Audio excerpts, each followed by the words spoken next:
Constraint-induced movement therapy for adults who have suffered a stroke to increase participation in self-care routines. Max is a 55-year-old male who suffered from a stroke 3 months ago. He is now seeking occupational therapy services in order to help him independently complete his self-care routines. Our EBOT question we used for our appraisals is, for a 55-year-old male with right side hemiplegia resulting from stroke, is constraint-induced movement therapy effective for improving participation in self-care routines? Summary of the evidence appraisals. 4 Level 1 articles were appraised. These research studies suggested that constraint-induced movement therapy is a beneficial intervention for adults who have suffered a stroke. Some of the benefits were in relation to motor function, overall quality of movement, and is an effective treatment for individuals with post-stroke and upper limb function issues. However, improvement in self-care skills were not explicitly found in any of these higher-level studies. 2 lower-level studies were assessed. Some of the downfalls were that the results of the 2 studies contradicted one another, and further, the case report was over 5 years old. The qualitative study did not find improvement in the precision of fine motor skills after participation in CIMT. However, there was improvement in strength in the affected limb. The case report found that the participant who was examined continuously scored higher on functional assessments and had improved fine motor function and self-care skills throughout a 5-year period. Despite that, the participant found that the fatigue of participation in daily life skills were debilitating. Our clinical bottom line is that CIMT is a beneficial intervention for adults post-stroke.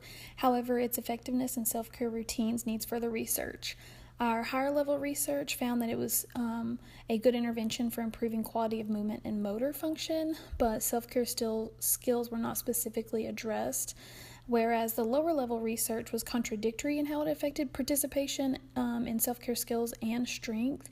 So further research is needed to investigate the effects of CIMT as an intervention on adults post-stroke. Next, we will go into detail about how our evidence search was performed. For our EBOT question, we used a PICO format. The patient was stroke resulting in right-sided hemiplegia.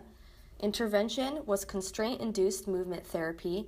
There was no comparison done, and the outcome was to improve participation in self-care routines. The databases that were used were Medline, Cinol Complete, Science Direct, and American Journal of Occupational Therapy. There are various numbers of yields, hits, and then articles obtained, but in Medline there were 3 articles that were obtained after using the key search terms, and in Cinol Complete there was 1 article obtained, and in Science Direct there was also 1, and also in American Journal of Occupational Therapy there was 1 article obtained, so that adds up to a total of 6 articles that were obtained and then also appraised. Below is our inclusion and exclusion criteria.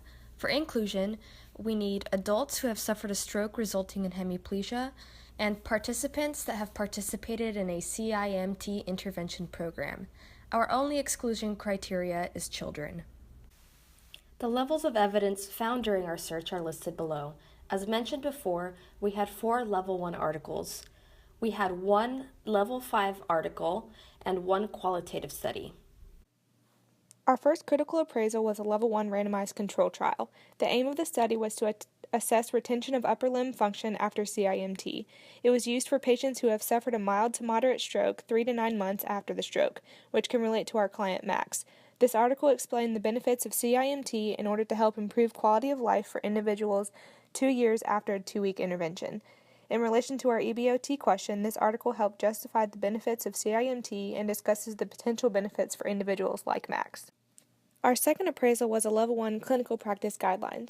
This article explored the best evidence-based recommendations and benefits of OT interventions for adults who have suffered a stroke. The interventions focused on improvement of occupational performance relating to 4 areas, which were cognitive impairments, motor impairments, psychosocial or emotional impairments, and ways to improve ADLs and IADLs. In relation to our EBOT question, there were 2 interventions that related to Max, and they were motor impairments and improvements in ADLs. Because Max wants to improve in his self-care routines, this article discusses the effectiveness of CIMT that could potentially benefit Max in regaining his self-care skills since CIMT was beneficial to improving upper extremity function. Our third appraisal was a systematic review with meta-analysis that summarized evidence of 22 study trials investigating CIMT as an OT intervention for treating adult survivors of stroke and compared it to other dose-matched interventions to see which one was most effective on motor-related outcomes of the upper limbs. Overall, the review found that the majority of trials favored CIMT as the intervention that was best related to improving upper extremity motor function and abilities. In relation to our EBOT question, Max is a survivor of stroke, and the study investigated CIMT as an intervention. Daily activities were a component of some of the included trials in the systematic review, with most of the improved functioning resulting from hours of CIMT as compared to the control groups that received standard therapy. However, more information is specifically relating to its efficacy on self-care is needed in order to determine if it is an effective intervention for specific self-care activities.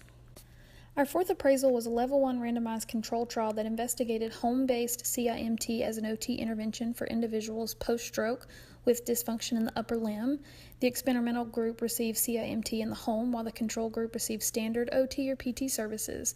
The participants received CIMT interventions for 4 weeks and found that it was the most effective intervention for daily function and improved quality of movement. However, there was no difference between groups relating to motor function performance time.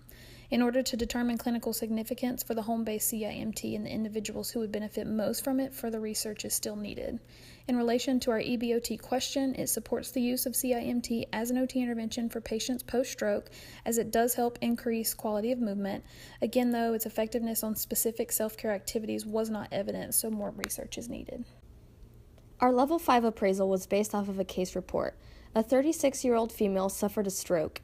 She was evaluated before CIMT, 4 years after CIMT, then again 5 years after CIMT.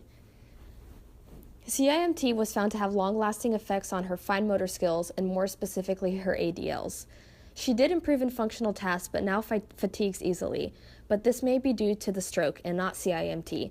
This relates to the EBOT question because it analyzes functional improvement after intervention and the long-lasting effects of ADLs.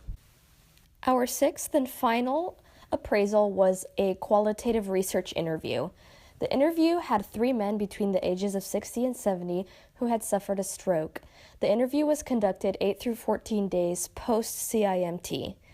This interview gives personal insight into the effects of CIMT on daily functioning. 3 major themes emerged during the interview process: constraining the upper extremity, treatment sessions, and recovery. Improvement in strength was found, but there was a lack of improvement in fine motor movements, which are often needed when completing self-care tasks and ADLs.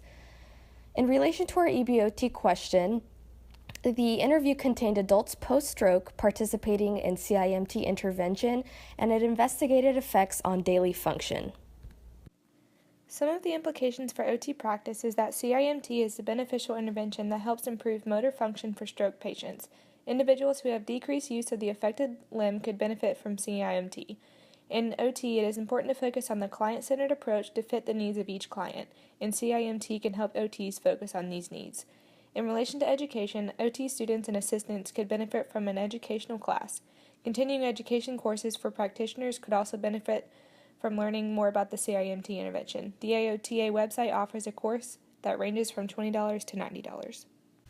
During our project, we found a couple of areas that need further investigation and future research, and these include the benefits and outcomes of CIMT intervention for individuals post-stroke regarding occupational performance, as well as the benefits of CIMT in relation to self-care routines, specifically looking at dressing, bathing, feeding, toileting, etc., as well as the population of adults, because most of the CIMT research we found was geared toward children and diagnoses such as CP and TBI, but not as much on stroke, as well as just the overall quality of CIMT in relation to occupational performance, not just quality of movement and motor function.